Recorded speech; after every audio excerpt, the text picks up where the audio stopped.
Good evening, everybody. Welcome to tonight's Planning Control Committee.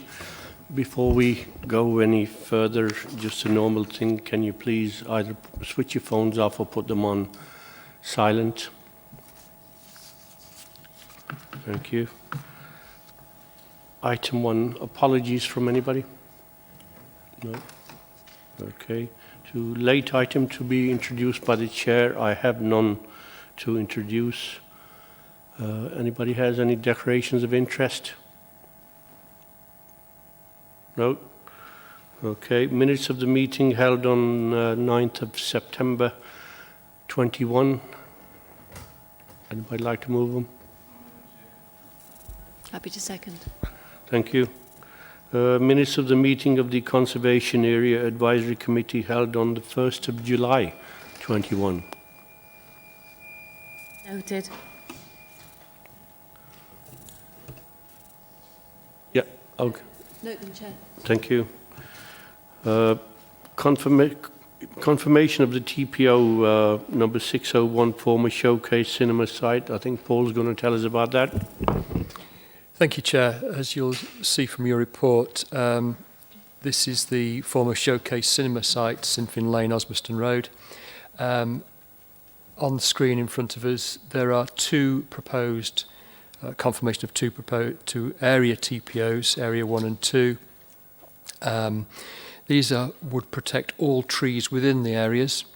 We made the TPO order in July in the interest of public amenity, and a planning application it was seeking to develop part of the site.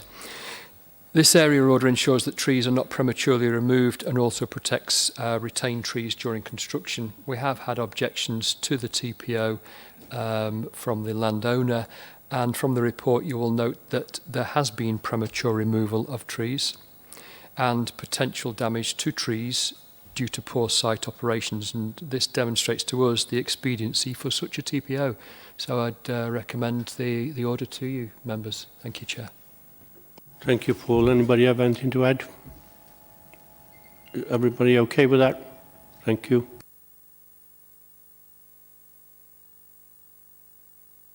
Moving on to applications to be considered tonight. The first one is pages 1 to 8 in your papers. Land adjacent to Field Lane, Alveston. Erection of a school with nursery provision, use class DP1. And to tell us about that is Stephen Barty.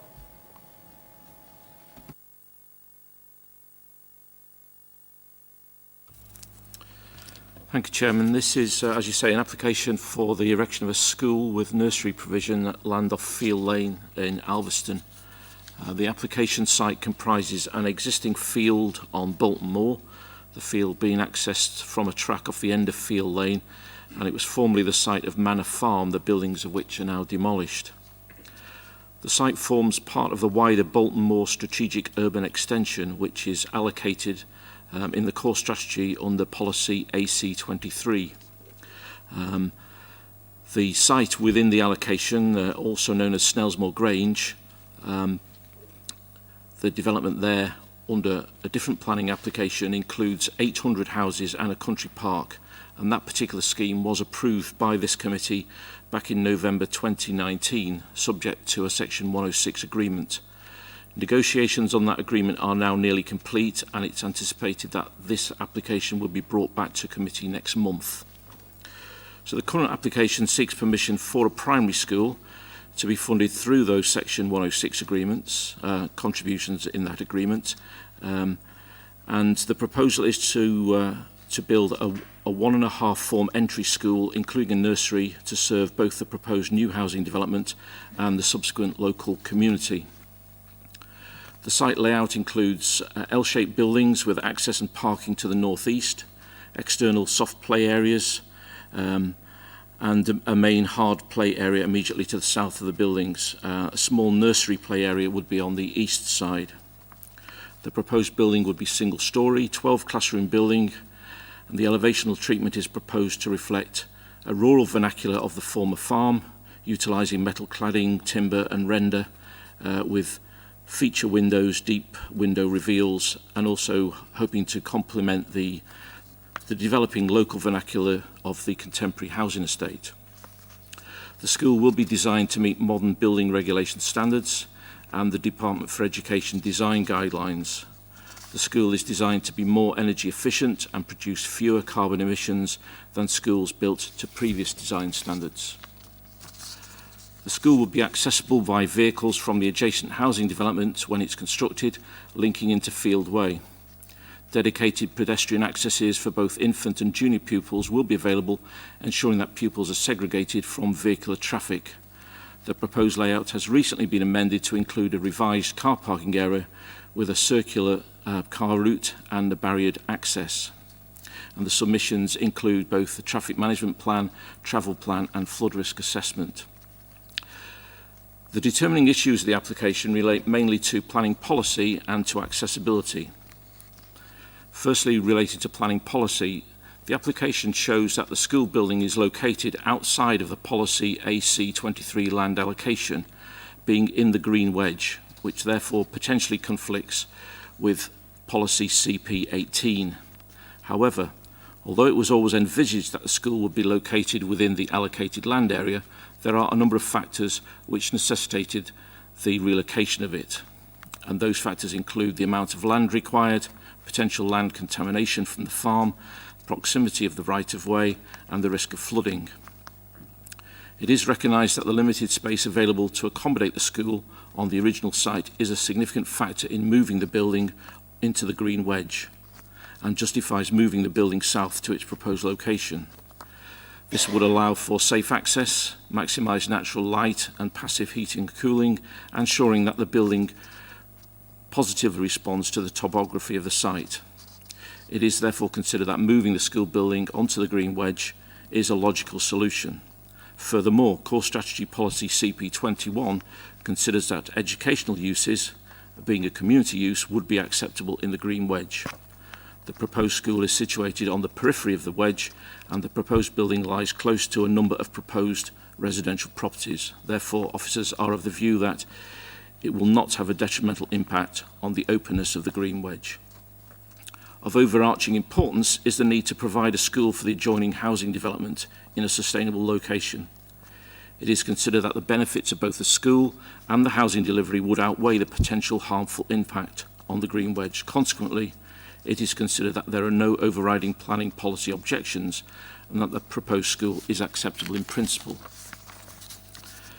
Secondly, regarding the school accessibility, the location of the school provides strong opportunities to promote access by sustainable means. The residential development will provide a network of paths and accesses along key desire lines throughout the site, and the catchment of the school is confined to the new residential developments of both Snelsmore Grange, Fellowlands Way and Bolton Moor Phase 2. This reduced catchment area, with the addition of the pedestrian-only links from the south end of Snelsmore development, will deter access to the development by car and will promote localised walking and cycling. The submitted travel plan includes measures to promote and facilitate walking, cycling, public transport use and car sharing. A travel information pack will be distributed to all parents and guardians and staff at the school. We've recently received amended information, including a traffic management plan, which sets out how the school will control access to the site and car park and facilitate vehicle turning at the start and end of the school day to prevent conflict on the adjacent road network. Some minor amendments have been made to the car park access and layout to facilitate a rise and fall barrier for controlled access to the car park and to make the turning area suitable for use.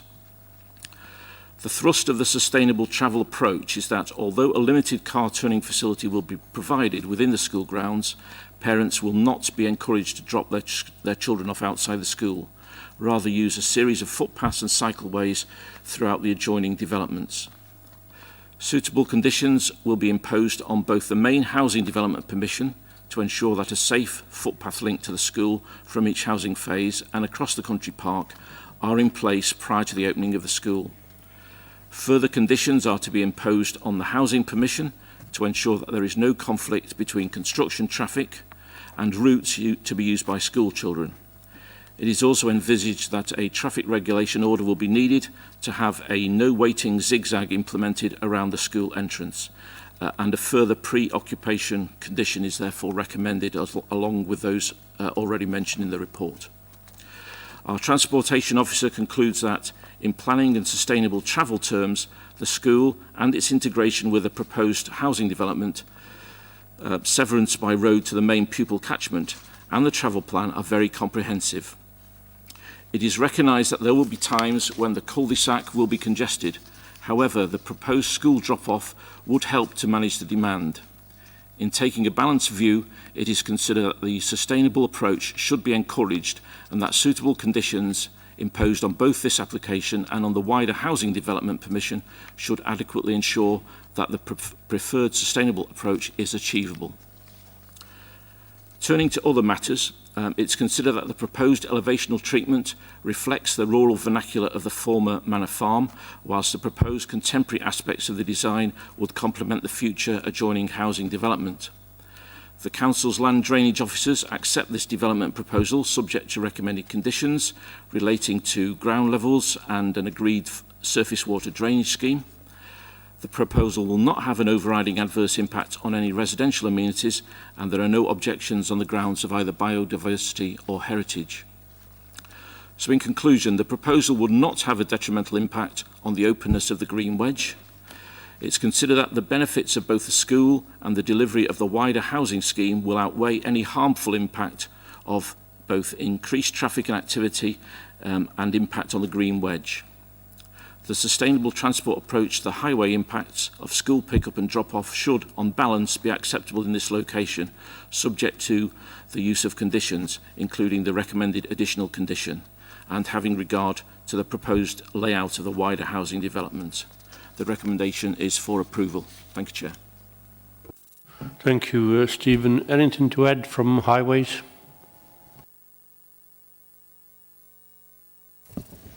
No, Chair, I think Stephen has summarised that very concisely.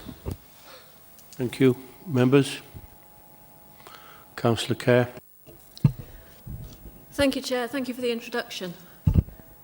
There is talk in the report about the ability to expand this school because it's been built as a single 1.5 form entry, but the recommended aim within the authority is to have a 2-form entry school, and I can see that it could be expanded with additional classrooms.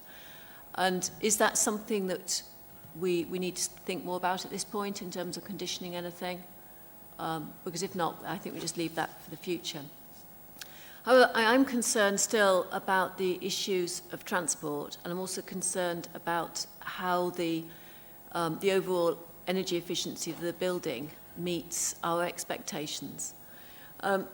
There was talk about walking buses and cycling trains, which are a really good way of encouraging children and parents to be taking an active mode of travel to school.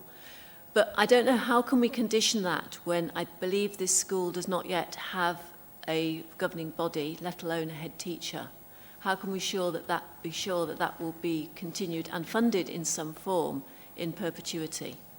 Because without that, I think those active travel modes are likely to fall away quite quickly. So that's the first question. The second thing is actually the layout.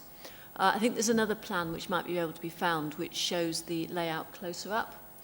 And if we look at that, you can see that there is a gate at the sort of vehicular entrance, not that one, which shows that there's a gate on the right-hand side as we're looking at it, which I think it might be that one, but it still looks a bit small, doesn't it?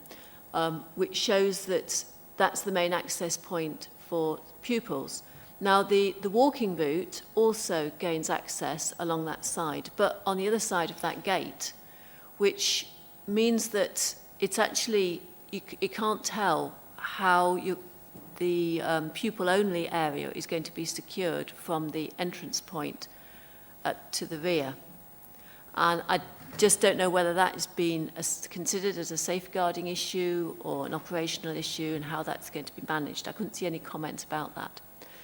The cycle parking for these young people who are going to be arriving on their cycling trains is only for 24 scooters and cycles. Now, if we're successful at getting young people travelling on 2 wheels, there will almost certainly be more than 24 of them wanting to come that way, including some who may be coming with parents or carers.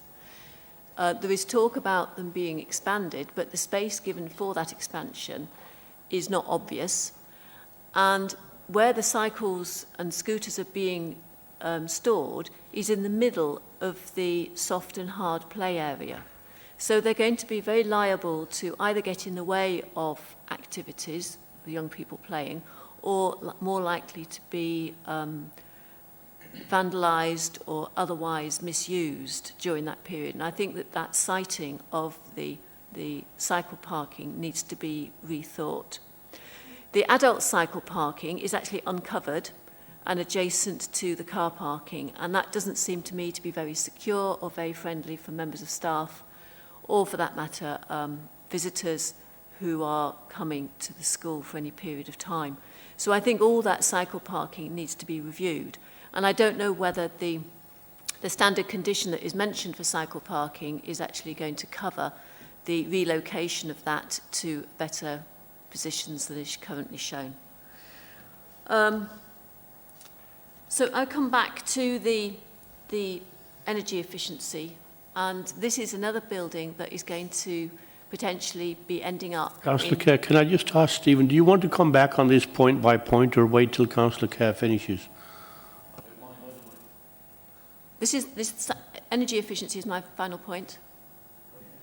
So we're building here another school which is to national standards, but we have passed a motion that says that we are aiming for zero carbon.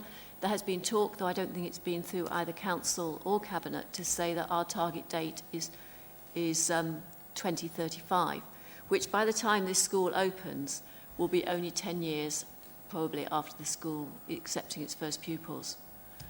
The design of the school, and thank you for putting this up, it has got nice sloping roofs, which I don't at the moment think have PVs on them, and one of those sloping roofs actually faces due north, or close to due north, which is not a useful direction for PVs if it was to put them up on there. So we are missing the opportunity for future energy efficiency improvements, as well as building something that is not at the moment zero carbon. So, Chair, I'm unhappy about that. I think we, as a planning committee, have to start putting our foot down when we are seeing applications coming forward for our own estate, which aren't meeting the standards that we're going to be expecting of everybody else as soon as we get our local plan through. So those are 3 points, Chair. It's about, as well as the expansion to two-form entry, which I think is covered, it's the viability of these walking and cycling opportunities, how we can actually ensure that the parking provision for cycles are sensible and practical and attractive in the first place. It's 4 things. The safeguarding issues with the entrance arrangements they're looking there, and the energy efficiency of the building. Thank you. Thank you, Councillor Kerr. Stephen, you have 2 hours to respond. Thank you, Chairman. Firstly, looking at the energy efficiency concerns that have been raised, I mean, these were put to us at the pre-agenda meeting, and I sought further advice from our colleagues in education. And all I can really pass on is the information that they have provided, that the building has been designed to meet modern building regulation standards and the current Department for Education design guidelines. And it is more energy efficient and will produce fewer carbon emissions than previous standards. There's a huge list of information which has been provided by education, but quite clearly this is a school commissioning issue rather than a planning issue, in my opinion. Turning to the other issues, it may well be that we can tighten up some of the conditions, particularly regarding the location of the cycle parking and the security of that. And I'm happy to amend our standard condition to make sure that we've got additional information to reflect that. In terms of the security of the site, again, that's an issue which hasn't been raised before, and I'm happy to impose a condition which requires further information to be provided to demonstrate that safeguarding issues are properly considered. And finally, about how the sustainable travel approach can be achieved. I think at the moment, all we can rely on is the traffic management plan and the travel plan that have been submitted and are subject to conditions, and ensure that they're monitored to ensure that there is compliance with those once the school is operational. Thank you, Chair. Thank you, Stephen. Before we come to you, Mr. Teasdale, we have one more speaker, Councillor Jennings. Thank you, Chair. Unusually, I agree with Councillor Kerr on most of the things. So I think we need to be more ambitious as a city. I think this is the first school that's been built recently, and it's a school that's going to last for the next 50, 60 years. And one of my main concerns is hitting our carbon targets. And at the moment, there is no information about, for example, what is going to be the EPC rating for that school. Because we have to apply the same standards to schools as we do to residential promises, in my opinion. That these are schools that our children are going to be educated in. And part of that education is going to be about carbon targets and carbon neutrality. So I think it's very important that whilst the officer says it's probably a schools commissioning area, actually it's not. It's a planning issue. It's as far as we could be concerned, we could be passing a garden shed. So I think we need to have more information on that. Mr. Clark. Thank you, Chair. It's a useful debate, and it's one that we can lead into our local plan, the next local plan. The current policy because when we make decisions, we have to base them on planning policy. So any approval, planning policy, any refusal has to relate to planning policy. Now, planning policy in terms of responding to climate change, CP2, is primarily an encourage policy. We'll encourage this, we'll encourage that, we'll encourage something else. It doesn't say you must, you will. And back in 2017, when it was adopted, we were writing that policy with those thoughts in mind. I think a newer policy, if we were writing it now, quite rightly, it would be you must. This is the threshold. This is what I want to hit. This is because it all goes to our targets and it's all target driven. My nervousness is going down a route, for instance, refusing this scheme based on policy CP2, which is just an encouraging policy. And as Stephen has said, the applicants have done everything they can to achieve their current standard. So we've encouraged them to achieve their standard. I doubt we could push them any further. I know, but we can take away from this as a planning committee, as a planning officers, and as a council, we should be doing better. Yeah, I agree we should, but I don't think we've got the legs to stand on in policy terms. And I might be rehearsing something I'm going to be saying a bit later on, but it's the same issue. That I agree entirely, but I don't think there's policy legs to sustain a refusal on. And we've done as much as we can in terms of, because this was raised at pre-agenda, as much as we can to encourage in accordance with policy CP2. Thank you, Chair. Thank you, Paul. Whilst I agree that Councillor Kerr, did you want to come back? Yes, Chair, I was hoping to come back, thank you. And I appreciate that it is harder to push without good local plan policy behind us, but we do have other bits of policy within the council that may not have the same weight as planning policy, but which do have some weight. The discussions that have gone on about, and I gather at some length, about trying to get the parking agreed, maybe we should be having a similar conversation with the applicant to say, look, can we do something more about future adaptability of this building in terms of improving its energy efficiency in the future, which might be making the roof on the classroom blocks pitched rather than flat. It might be something else. I don't know.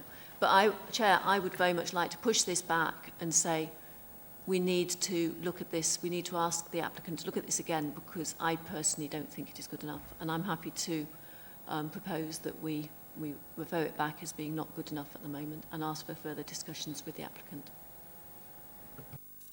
Are you proposing this, and Stephen, is that the avenue?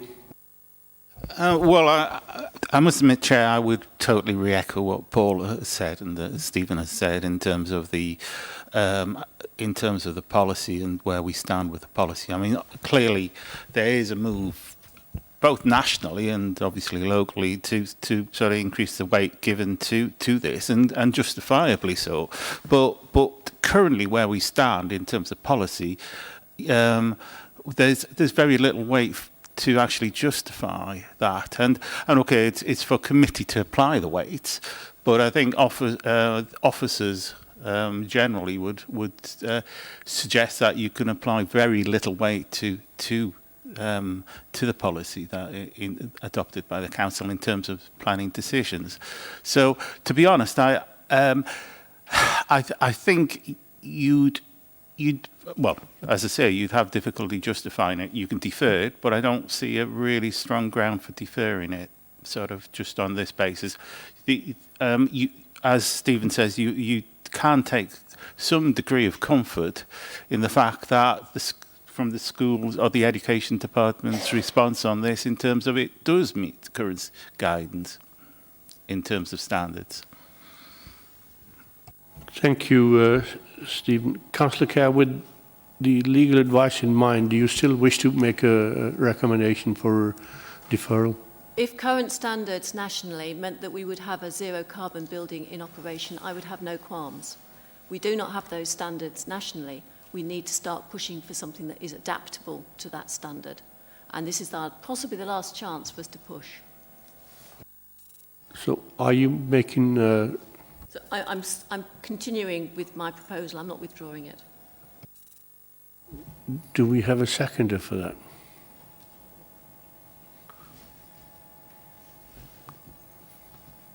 Councillor West, thank you. Do we now move to the vote then, Stephen? Yeah, okay. All those in favour of Councillor Kerr's recommendation to defer?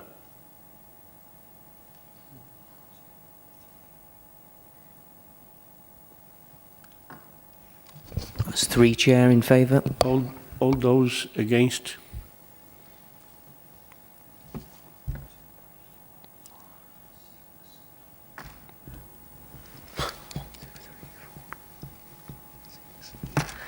Chair, 6 against. Sorry, did you want to speak? Thank you, Chair. First of all, nice shirt and tie combo. Very nice. I just wonder, obviously, I take into account what Lucy's saying, and it's very valid. But we are currently a bit of a toothless tiger, I'm afraid.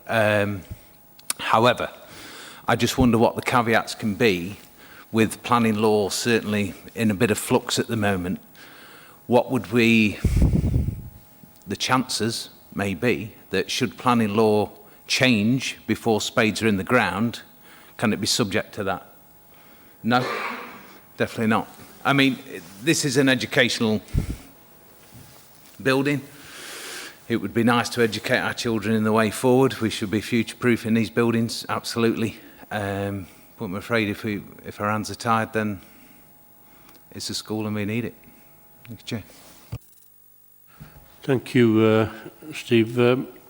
Look, I mean, I voted against deferring it simply on the basis that we haven't got, the legal ground to do so, and it would look very silly. But I do agree with a lot of what Councillor Kerr said, and Councillor Jennings, and you as well, Steve. But there are some things that we can ask, the developers to do. I mean, Councillor Kerr mentioned the sort of scooters and the bicycles and location of where they're going to park them, and the openness of these senior pupils' bicycle racks.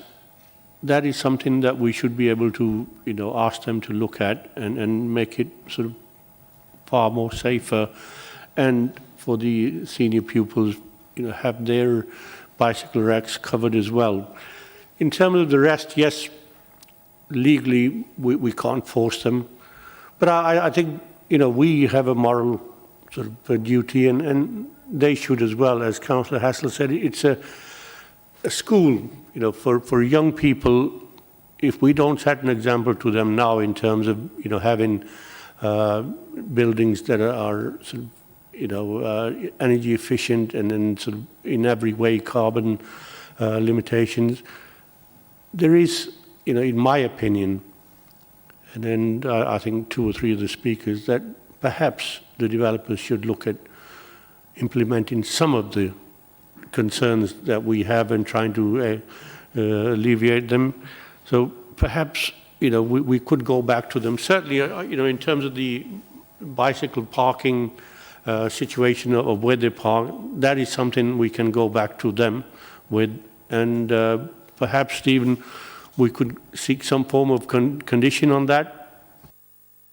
Yes, Chair. I'm quite happy to both add conditions or strengthen conditions relating to the cycle parking, the security of the site, and the location of the cycle parking. Councillor Kerr, that's the best you're going to get at the moment. If there's no other speakers, then all those in favour of the recommendation to approve.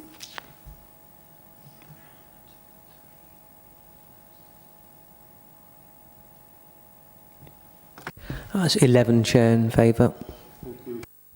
That's the recommendation is carried. Sorry, Chair, is there anybody voting against that? Sorry, are you taking a vote for anybody voting against that recommendation? Or? Yes, okay. Anybody against that recommendation? Abstained. Okay, moving on to the second item in tonight's sort of application to be considered. It's where is it gone here? Pages 29 to 109 in your papers, the Beckettwell development land, Macklin Street, and to tell us about that is Mr. Clark. Thank you, Chair. The performance venue. This proposal seeks the erection of a performance venue. Now, appreciation of the proposal is probably best seen on the slides as they fly through, particularly the photo imagery that's been provided. The proposal includes vehicular and pedestrian access, landscaping and public realm works on a site between Collier Street and Beckett Street. And on the slide before us now is the building, the rectangular blocks forming the building.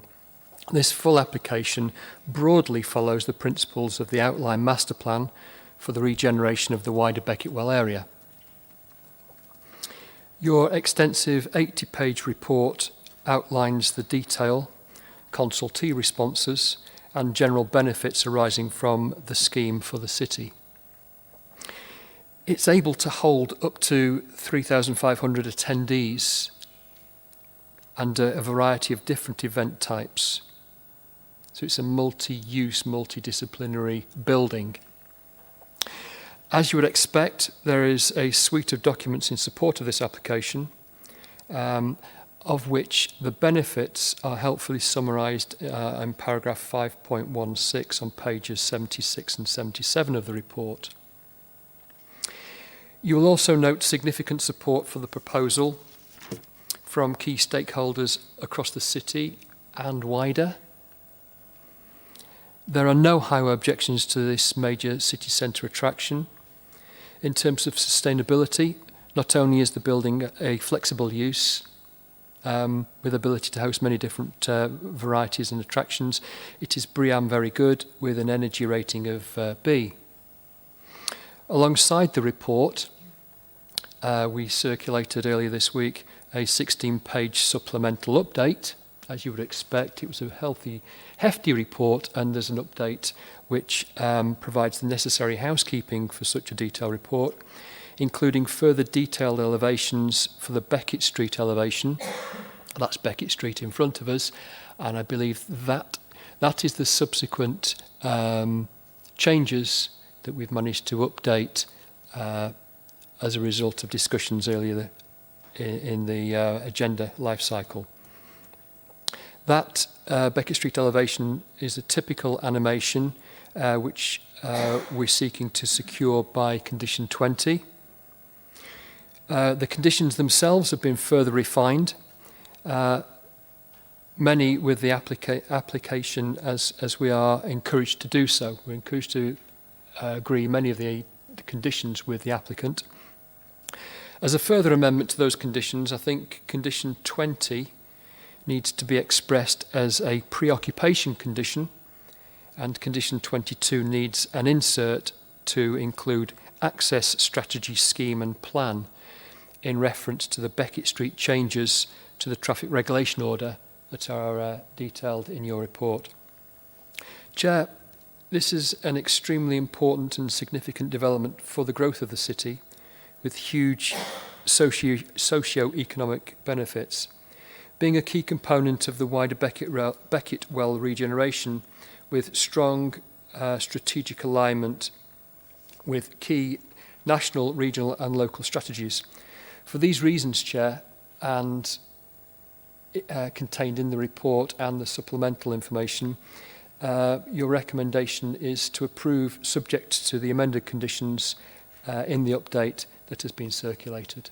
Thank you, Chair.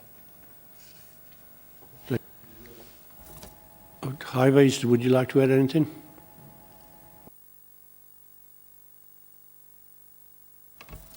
Again, no thanks, Chair, so I'll take questions if anyone has them. Thank you. Before I sort of open it up, there's two things that I want to say, and it's more or less in agreement with what Paul says.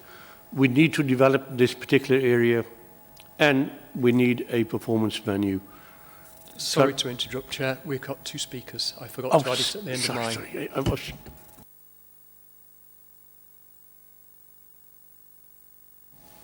First, we have Mr. Frood. You have 3 minutes. Thank you, Chair. And thank you to your officers for preparing another well-balanced and detailed assessment of our proposals at Beckett Well. The last time we were here, we promised that phase 1 of the project would be delivered and that this would help to catalyse future phases of the project.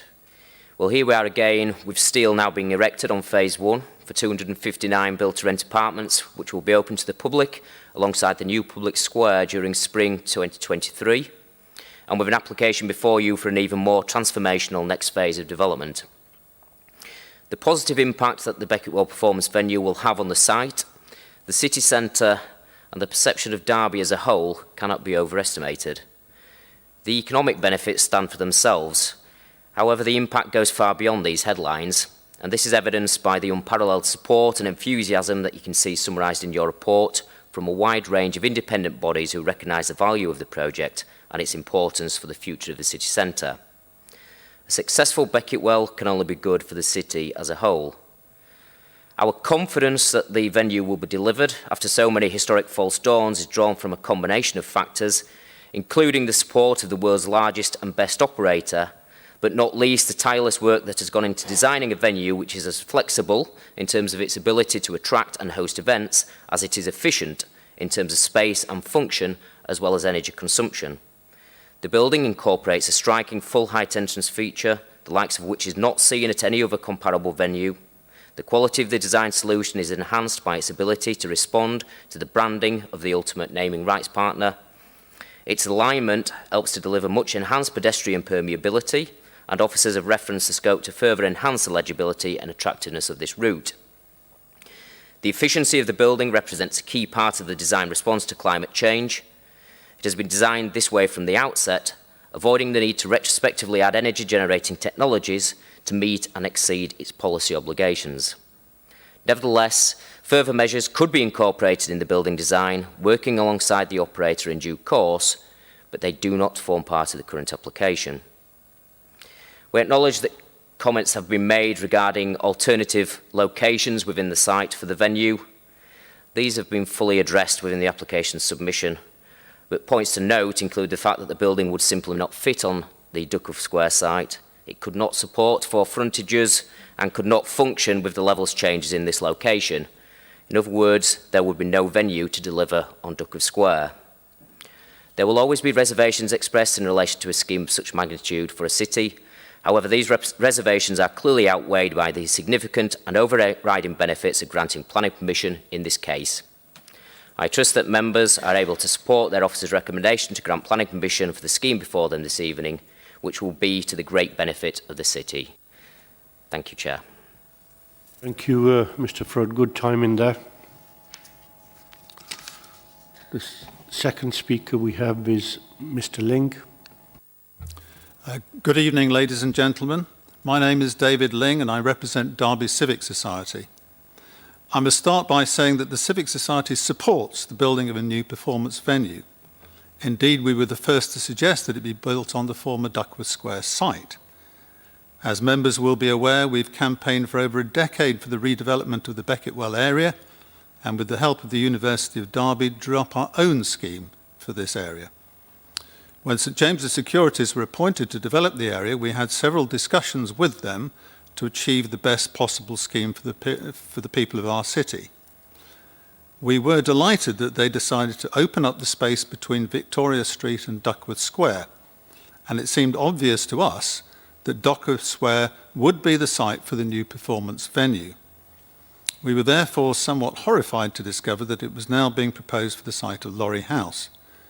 The present proposal is for it to be built facing Collier Street, a narrow and dingy side street. I'm sure we all remember what it was like before Duckworth Square was demolished. It was dark, dirty, with nightclubs and casinos on it. The developers have given a number of reasons why it can't be built on Duckworth Square. Firstly, they say that it's too small. In fact, Duckworth Square is 5,750 square metres, whereas the Collier Street site is only 5,454 square metres. In other words, nearly 300 square metres less.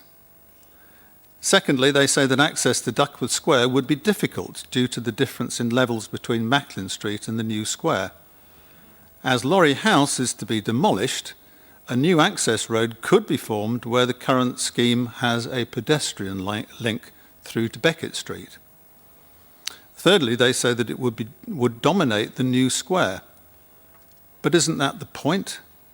Derby deserves a bold, powerful building that we can be proud of, not some bland, lacklustre structure tucked away down a side street.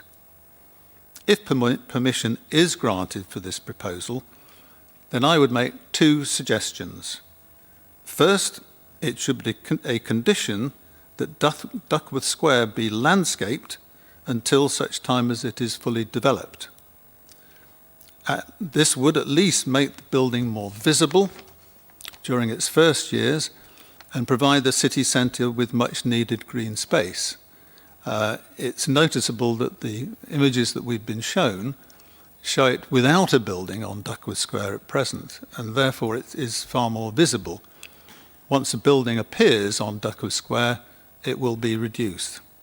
Secondly, I suggest, if possible, that Collier Street be fully pedestrianised, providing more space for people to queue or gather outside.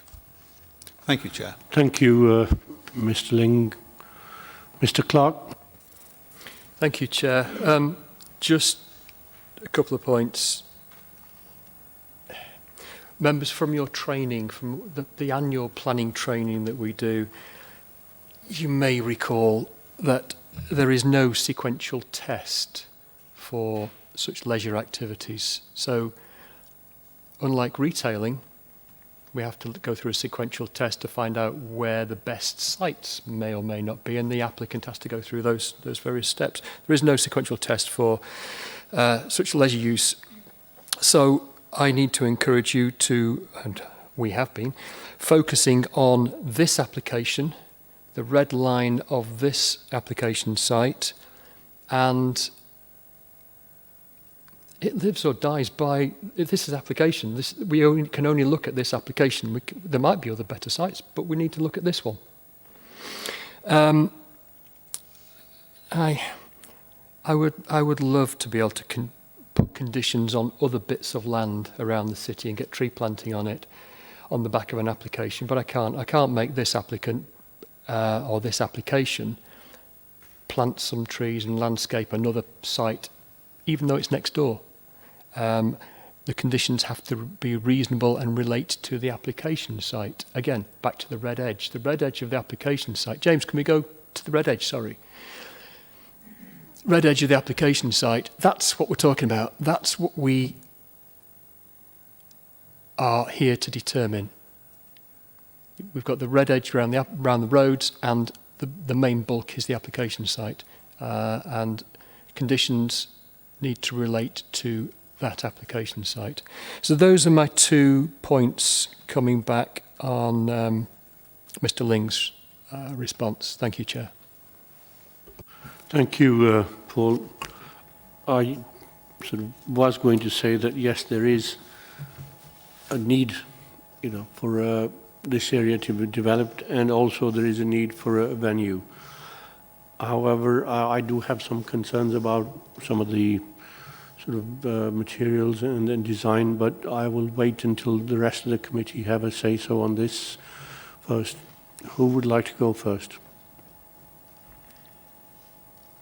Councillor Kerr. Thank you, Chair. It doesn't need always to be me first, but when I really like the functionality of this building. I like the way it is an adaptable space. It is making maximum use of a patch of land. And given that I am totally unimpressed by its exterior design, I actually don't mind it being a bit hidden away, because it doesn't have, in my view, any particular architectural merit. I think it's a pity that we are losing some of the buildings which are more interesting on Beckett Street, but I absolutely agree that we need something bigger and better for Derby. However, I'm not convinced that this is that bigger and better thing that Derby needs. If people have read through the response from the Theatres Trust, included in our papers on pages 74 to 76, it is actually quite damning that in terms of a performance venue, it points out that there is no fly tower. So rapid scenery changes is not something that's going to be good at this venue. It queries the size of the venue and says this is a size that is not well developed in terms of management. And the way I see it is that if we have a big conference going on here and lots of people in the city, they then actually don't have a venue to go and see something exciting that night either. So while I welcome it, and I think that it's what we need, it is something that the city needs, I don't think it is the absolute thing that Derby needs. It is part of a mix, and only part of a mix. I'm reassured by the comments about the adaptability of the building and the possibility to make it more energy efficient. And I hope that that means, among other things, that we could manage to get some PVs onto its roof, because I think that sort of thing is important. And I hope, I can't think whether the roof, I think, may be virtually flat. But if it is slightly pitched, if it could be slightly pitched towards the south, that would be helpful. There is quite a lot of discussion in the papers about the transport and the parking because there is no on-site parking here. However, we do have quite a lot of other parking in various different places in the city centre. And there are also buses coming into the city centre, and there's the bus station not far away. For people travelling from the sort of south and west side, there is no convenient bus stop. The bus is going to sail past the back entrance of the venue on Beckett Street and drop them further from the venue than it needs. And I think there should be the opportunity to have a new bus stop provided, which I think will require a traffic regulation order or an equivalent and some curb changes or whatever. And I think that we need to ensure that the Section 106 agreement includes something along those lines. But in thinking about people who are coming from outside Derby and parking at a random car park somewhere, I would love there to be some wide-ranging street art that would lead people to this venue. I think the extra arrows on the back that we've got here are a fig on what is really a very bland and boring back entrance. I think that to request some public art, which could be no more than exciting multicoloured lines leading you from the venue to your car park and from the car park to your venue along the streets and making an exciting swirl up the building, could be what this needs to make it a venue that people remember and people can celebrate. And I think that if we could put in a condition about public art with something along those lines, not expecting, you know, a £20,000 scheme, but just something that will make it fit in and become a hidden gem rather than a hidden not gem, might be something that we could include. So those are the two things I would ask for. Some navigation from the car parks, which could be included as public art, and the accessibility, with making sure that we include a bus stop and capacity to put in a bus stop as part of the Section 106. Thank you. Mr. Clark, did you want to come back? Thank you, Chair. With regard to the bus service, I think Mr. Gibbard will come back. I've got a feeling he's going to say something like the bus service and the routes are changing in any case, but I'll let Andy come back on those points. I raised a lot of these points with the applicant after our pre-agenda meeting, and the applicant's response is that the venue itself has been subject to an exhaustive inside-out design process, resulting in the scheme that we have before us. So it's a multifunctional use, which Councillor Kerr likes to see, which enables the building to be a market-leading performance venue, which we get in the city centre. It's highly flexible in order to maximise those levels of use and activity, but also incredibly efficient in terms of space and energy consumption. It does meet and exceed the performance of comparable venues against their indicators, and notably does the same when assessed against our own development plan policies. Back to what I said on the previous scheme, it's regarding energy performance and climate change. It's leading for us, but our policy was written leading up to the 2017 adoption. Within this context, there is no scope to amend the design of the scheme because it's been refined as far as possible as it can be at this stage. And that to do so would undermine the efficiencies of the building, its functionality, and therefore its delivery. I pushed that point with the applicants. And, you know, if we wanted, I don't know, rainwater harvesting on the roof, for instance, that adds more weight to the roof, which means more steelwork goes in, which then effectively plays against itself because you're putting more steelwork in, whereas you've got this refined building at the moment. Some animation could be secured on the rear elevation, and we've seen the lighting and the arrows to enhance the attraction and legibility on Collier Street, or to the entrance on Collier Street. That's the view that we've received since our pre-agenda discussions. Now, such detail as typified there is sought to be secured by condition 20. Now, the applicants were talking to us about lighting and wayfinding. And I think that's probably what Councillor Kerr's referring to in terms of the design of the pedestrian route, which, if I can get the light, the pedestrian route there on down the side of the building. The VIP entrance is down the side. Now, the VIP entrance would have potentially further wayfinding, branding, lighting, etc.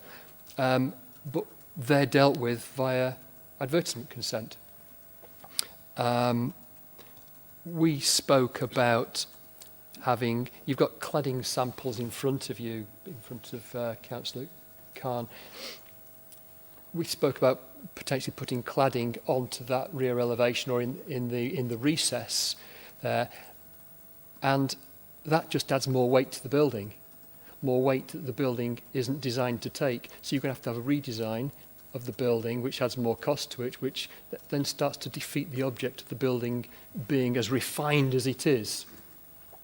So with signing and wayfinding being secured through condition 20, we would hopefully gain the attraction that building is, using that route that you can see in the slide in front of you, and also the approach to the building across the square that's being created. James, we've got that, the one next to it. So to the right of the person playing the guitar, there's the new square, which you can walk diagonally across from from Victoria Street, across the square, and there is the building in its full glory, with the entranceway just to the right of the smaller tree. So it has its appeal. That is the front of the building, that's the attraction, but there's also the festoon lighted route down the side of the building to the VIP entrance and the main entrance, which you can see just adjacent to the tree there. I think that's all I've got to say. Thank you, Chair. Thank you, Paul. Just a couple of things, actually. First and foremost, you mentioned that the applicant thinks that they've gone into great detail and exhaustive detail. Well, I'm afraid it's not just this applicant. Many before it and many afterward will come and find that this committee, previous committees and future committees may not agree that they've looked at it exhaustively, and then find things that the committee feels is good for the city and good for the area. Secondly, in terms of the cost, well, look, we have every sympathy with all developers when it comes to cost of whatever they're erecting, whether it's a venue, housing, or a school.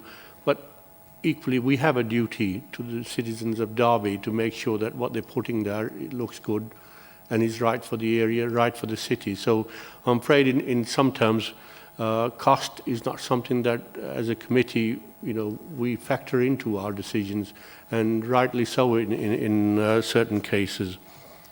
As I said, at the beginning, yes, we need this area developed. Yes, we need a venue, right? But we need it to be looking good as it stands, and to highlight what Derby is about. What we don't want is something that's haphazard in terms of one side and the other. Can you just put up the Beckett Street, view of the property? But that seems rather dark. Have we not got anything a bit better? It's dark on my screen.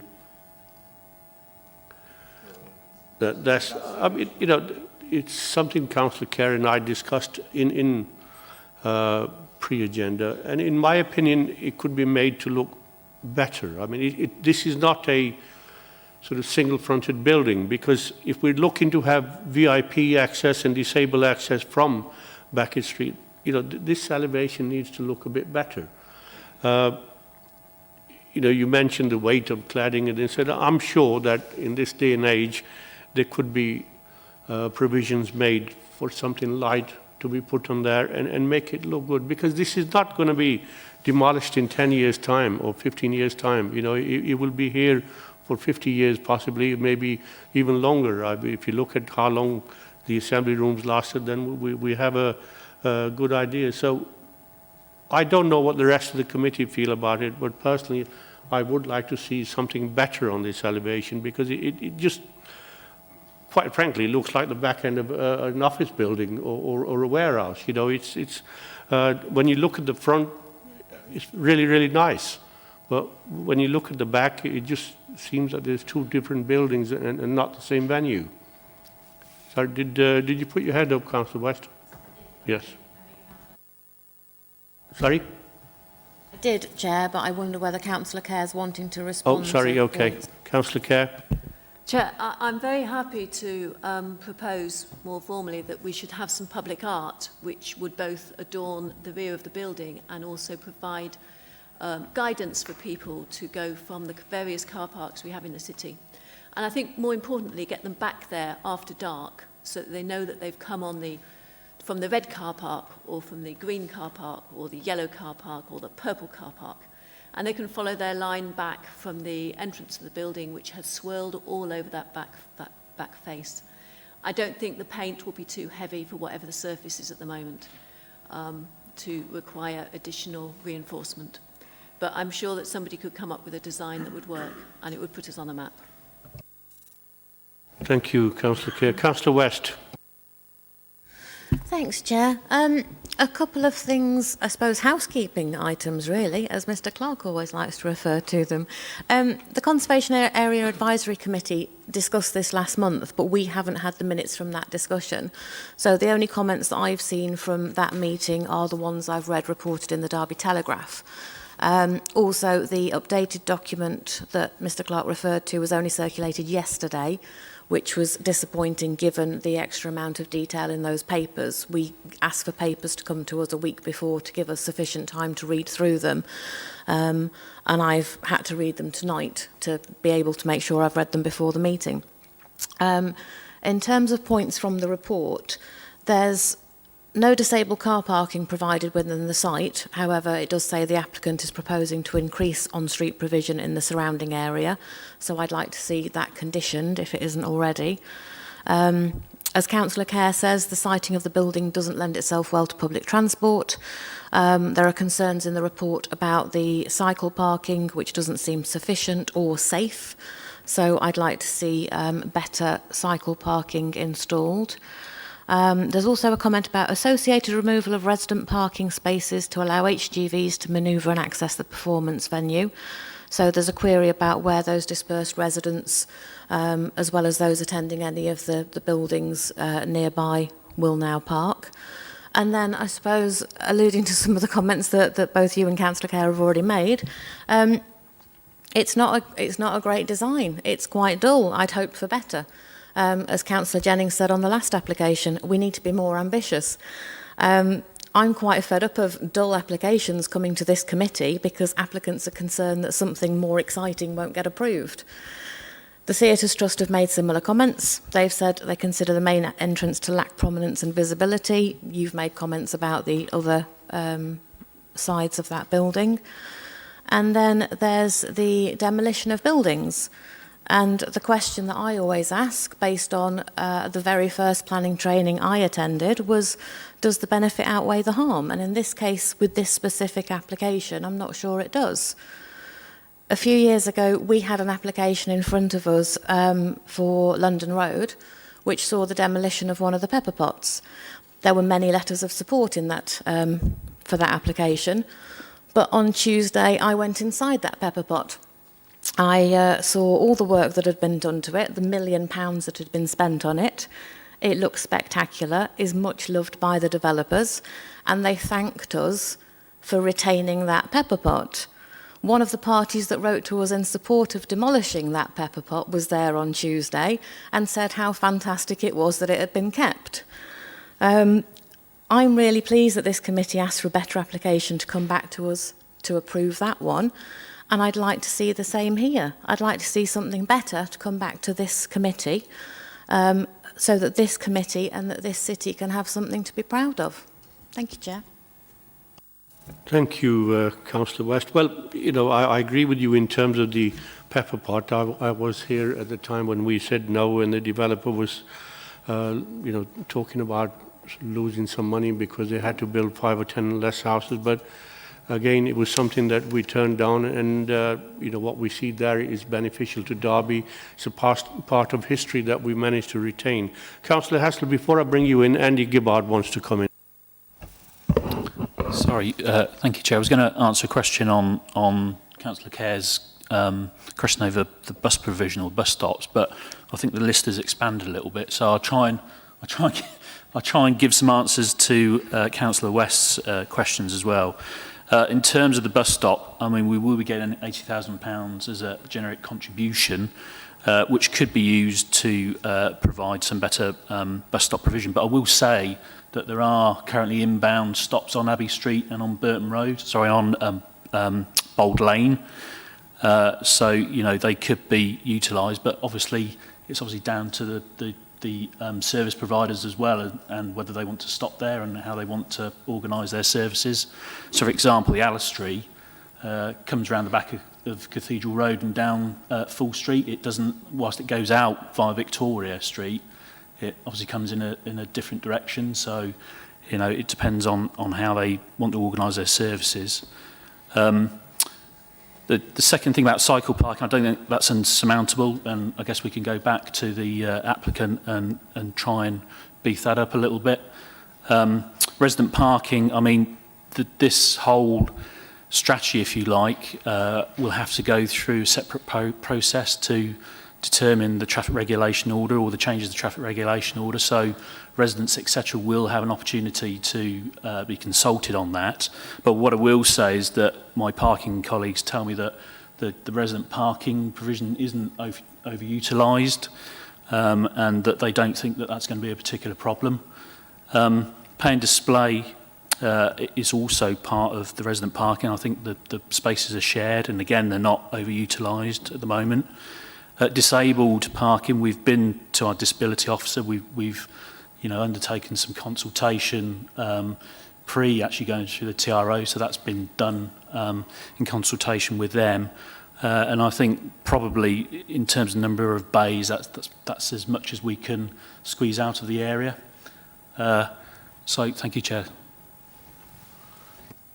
Thank you, Andy. Steve? Thank you, Chair. I agree with a lot of what has been said, but I think we should just take a breath and just for a second, just, you know, let's not underestimate the investment that this area really does need. It's been in a very bad, poor state for some people, probably for living memory. It's been like that for such a long time, and we really should grasp the nettle and, you know, be proud of that we're actually doing something with this area once and for all. Could it be better? Always. But we have to be realistic. And that's not to say that should hinder any sort of development in any way. But I think it's well overdue. It's about time we did something with that area. It's at the minute, it's dark, it's dangerous, it's nasty. It's not somewhere I particularly want to venture around at night. And it's in Arboretum Ward that, you know, it needs a boost. And I think it's important to remember that we should look at this application not now looking backwards, but now looking forwards. And while it may not be exactly as we want now, the regeneration of this area will bring investment, will bring the people, and it will improve and develop over time. This is just the start of something far bigger for that area. There's been some comments about it being hidden.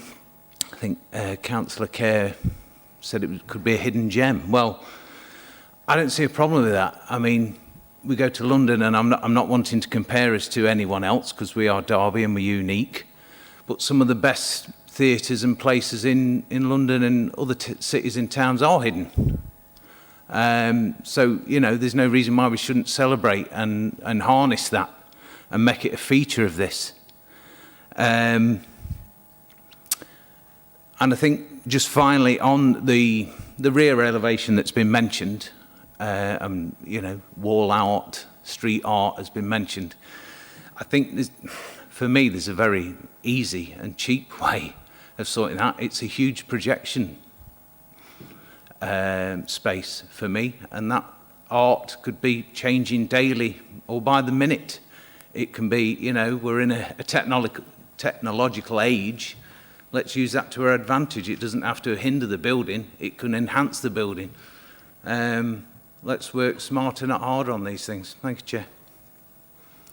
Thank you, Steve. I don't think there's anybody here that's against development. I mean, you mentioned Arboretum Ward. Obviously, I represent the Arboretum Ward, and you know, whilst it's good that money is being spent in Arboretum Ward in the city centre, I'd love to see some of it spent in the residential areas as well. But we're just looking at whether this building could be improved, you know, in any way. Once it's set in stone, you mentioned that development will come. Whatever comes, nobody's going to help this developer by saying, well, you know, we'll improve the outlook of this building on Beckett Street. So that's what we're looking at. But there's so many, sorry, who was first, Councillor West or Paul? I'm going to take it, Chair. As per the last application, can I propose that we defer a decision on this and ask planning officers to go back to the applicant with our concerns and bring this to the next, bring it back to the next meeting so we can make a decision then? As you say, I don't think anyone's against the development, but as you also say, and Councillor Hassell's just said, this is a sort of a once-in-a-lifetime opportunity for us to get this right, and we can't get this right retrospectively. Before I put that recommendation, I think Paul is dying to come in. Thank you, Chair. If it gives members comfort, we've talked about,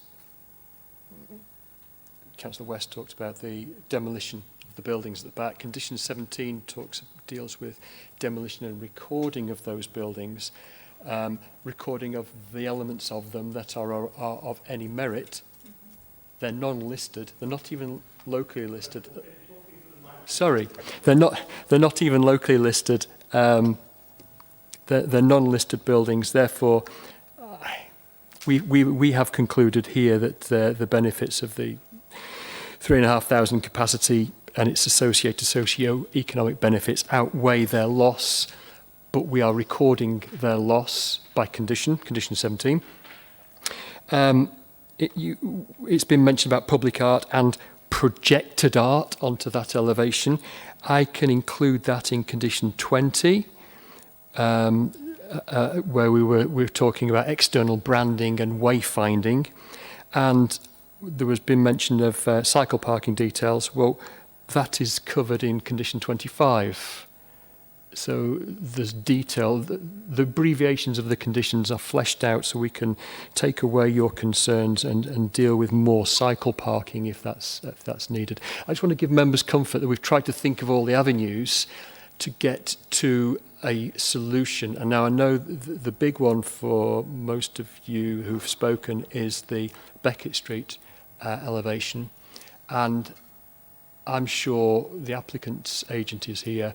We can deal with that through the precise wording of condition 20 in terms of public art and projections to get this scheme through this committee as a positive so we can embrace the proposal. Thank you, Chair.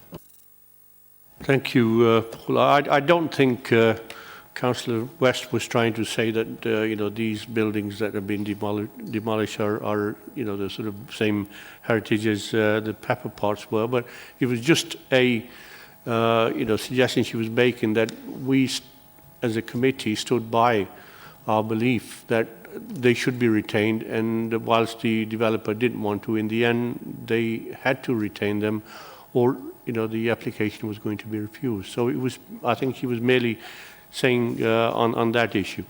Look, the consensus is here that nobody wants, sorry, Councillor Potter, I mean, you'll have to potter a bit higher next time. I couldn't see you there. Thanks, Chair. It's this check shirt. You couldn't see me. I'd just like to say, Lucy and I and one or two others had the opportunity to have a presentation from the developers because of our interest in climate change. It was a great, I thought personally, it was an actually great presentation. In fact, the developers were the only ones, to my knowledge, that actually knew that Derby City Council had announced a climate emergency, which was a massive plus for anybody who's interested in climate change. But what really impressed me was the internals of the building. What this building can do is absolutely amazing. Now, we've read all the comments, the positives from partners inside and outside the city. None of them actually say, great development, but we're really concerned about the Beckett Wall side of it. Nobody's mentioned that. If I've not read it, then I'm sorry, but nobody seems to be concerned about it. Now, Derby Civic Society have got concerns, and Can I just tell you, Councillor, whilst the ordinary members may not be concerned and may not have representation, we as a committee have to be concerned because it's before us and we're looking at it. Exactly. Well, I'll take your point, Chair. But the only issue seems to be between the Derby Civic Society have got concerns. Now, I know we can't condition it, but maybe in the interests of Derby, these two parties could voluntarily have a chat about things and see if they could negotiate some reasonable outcome. I don't know, it's up to them. But I think it's a great project, Chair. Thank you. Thank you, Jed. Councillor Carr. Thank you, Chair. I've listened to the debate with interest, really.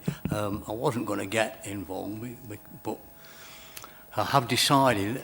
Councillor Hassel talked about memory. Now, I can remember, I got married in a church on that site. There used to be a cinema on that site. I used to go to the cinema there, and then I used to shop in Duckworth Square. And since then, I've looked at it with dismay for what's going on for God knows how many years. I think this is an excellent development for the City of Derby. I'm comforted by what Mr Clark said about trying to do something with presentation or projection on the back, which was the only bit of the building I wasn't that keen on. I will be sorry to lose some of the buildings, particularly Padley House on the back, but as he says, they're not listed, and it's not... It's a matter of does the development outweigh the harm, and I think it does, and I think we should get on and approve this development. Thank you, Chair. Thank you, Mike. Councillor West. Thanks, Chair. Sorry, I did make a proposal that we deferred this motion, this application, until the next meeting. Can I please ask for a seconder and for that to go to the vote, please? Okay, would somebody like to second that proposal? Councillor Kerr. All those in favour of deferment?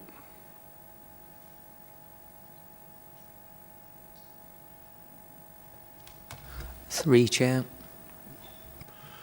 I think that's fallen on deaf ears, Councillor West. I tried, Chair. Sorry, take a vote of those who are against it. So. Oh, sorry. Okay, all those against the deferment. I think that's 7, Chair. Okay, I mean, I'm going to suggest something to the applicant, and Stephen Teasdale will tell me if I can do this in a legal manner. I think you sat here listening to this. Nobody really wants to refuse this, but what we have said and what's been said by many of us here is that we don't like the appearance of it on Becketwell Street. Now, if you was to agree to, talk to Paul and our legal department and make a suggestion as to how you can improve this, we don't have a problem with approving this, application. What is of concern to us is the fact that, this is a flagship venue for the city, and we can't have it looking like an office block on the back. If it was something that was totally frontal in terms of access to it, then that's fine. But you're having VIP guests going from there. You're having disabled access, and you're having sort of people who are walking, along that. There are car parks on Abbey Street, so people park there, they will walk through this site, and what welcomes everybody is this grey building that isn't sort of, appealing to people. So I don't know the legal side, Mr. Teasdale. Perhaps you could try to, outwit George Carman QC and see what we can do. Well, Chair, obviously you've got to, if you're taking a vote and if committee decides to approve the application tonight, obviously it's subject to conditions. Now, it might be better to ask Paul as regards the flexibility he has in terms of discussing the points of concern that you've raised with the developer. I mean, to see if those issues can be addressed, sort of by way of maybe a appropriate condition. And he could potentially refer it back to you and Vice Chair, sort of, on that point. I'll pass it over to Paul to see if he's does have any flexibility on the point. Thank you, Chair. I am very flexible. There are potentially two conditions. One is the condition 29, artificial lighting, but I was going to focus primarily on condition 20, where we have agreed a condition with the applicant, and I think taking into account what members have said tonight, including into that public art, wayfinding, and public art including projected art, to help enhance that elevation. And we agree a form of wording between us, say the agent is here, we know the strength of members' feeling, and we could then come back to Chair and Vice Chair with, this is the terms of the agreement that we've reached in terms of the condition. And maybe, I know I'm stepping out of my comfort zone, maybe the applicant would do another visual to say, and this is how it's likely to be. Not the arrows on the building, but with the wayfinding, with the coloured lines in the paving, etc. This is the flavour of that supports this condition, and we could bring that to you, back to Chair and Vice Chair. Does that make sense? Sorry. Well, look, just because we sort of agreed not to defer it doesn't mean we can't refuse it, But all I'm saying is that we want to show goodwill, and the developer applicant has to do the same. All we're asking for, myself, 1, 2, 3, 4, 5, 6 people out of the committee are asking for the rear side of this to be, made more appeasing to, people. If the applicant is willing to do that, then we have no reason to, want to sort of create any animosity between us. Let's show some good faith. If he's willing to change that, I don't see, the need for us to refuse the application. But, he has to honour it. And the wording has to be such that if he, honours the agreement and sort of the Chair, Vice Chair can have a look at it, and it's,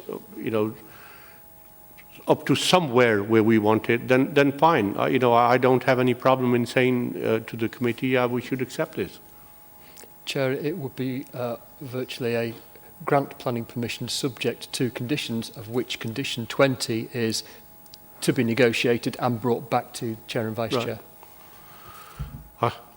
I'll have to confer with my junior barrister. Lucy, do you think that's okay?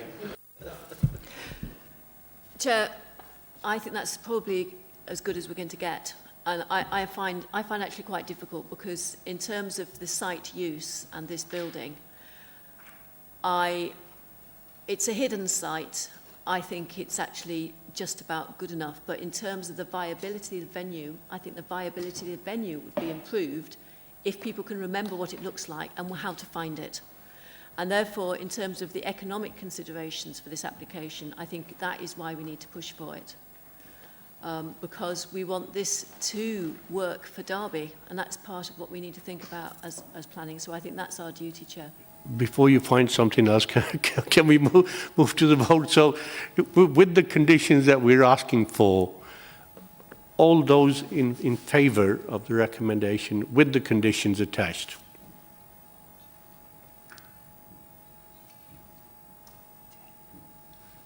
That's 10 in favour, Chair. That's carried. I hope you see the good faith that we've shown in you and reciprocate in that way. Thank you. Chair, did you want to take? Sorry, Chair. Hello, sorry. Did you want to take a vote against as well? Who was against it? I think all 11 were in favour. Was there anybody against? No. No. None, Chair. I know my team, Stephen. I had Sorry. 10 in favour, Chair. Sorry? I had 10 in favour. Right. How many of us are there? 11 here.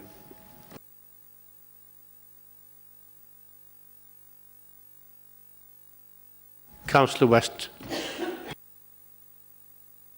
Then that's carried with the additional conditions.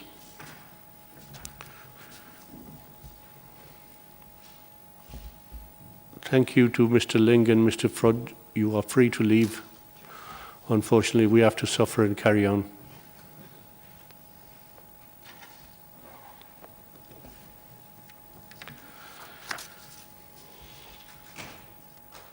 Okay.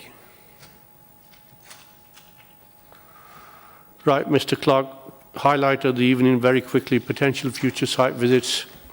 Anything that includes the Bond movie, no Time to Die is welcome. Well, we could all go and see that if you wish. I've only got one, and it's the site of the gondola, La Gondola, on Osmaston Road.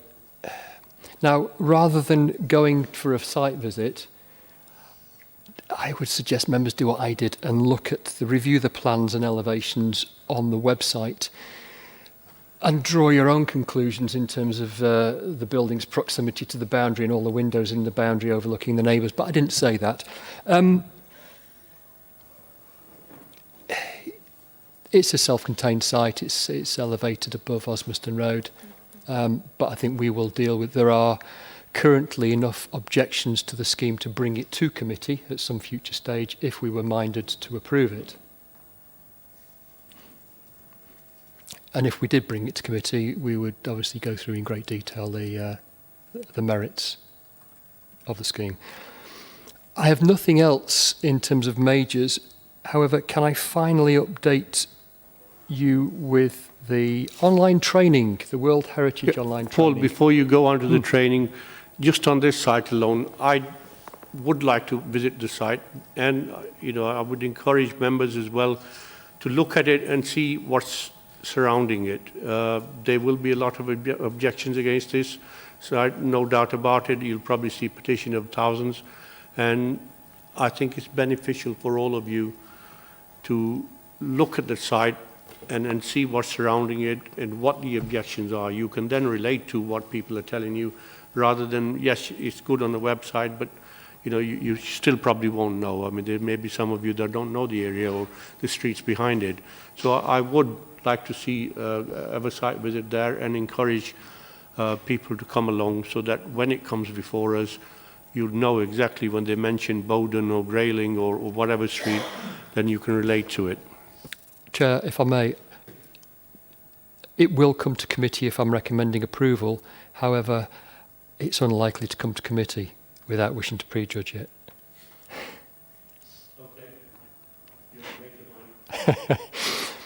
Okay. World Heritage Training, we're all booked on. We're all booked on the training, and the links to those chosen dates will be coming out next week, I understand, early next week. So you should all have your relevant link to the training. It's been organised by the County Council. It's only an hour, plus questions, but it's all online, and hopefully will be a good show for you all. Thank you, Chair. Councillor Kerr. Yeah, I just want to know how flexible this is. I've been invited to another consultation that clashes with the time that I had chosen to join this training. And it might mean that I feel that I have to renegotiate one of the other things that was happening on the alternative dates to be able to, in a matter of juggling priorities. We are one of many authorities, several authorities who've chosen the date, so it's not just us. But would there be I don't know I know what ours is, and the popular one was the Wednesday lunchtime, 13th. The evening session on the 18th, was it? Yeah. Is relatively sparse for us in terms of bookings. But we don't know what capacity there is overall. No. Could you ask that question for me? I can. Or we could find somebody to swap with you. That might be even more difficult. Yeah, I suppose. I'll see if we can. I don't know who's where anyway. I'll see if we can accommodate your needs. Is that it, everybody? I know you don't want to leave, Jed, but I'm sorry, I have to go. Right. Thank you very much, all of you.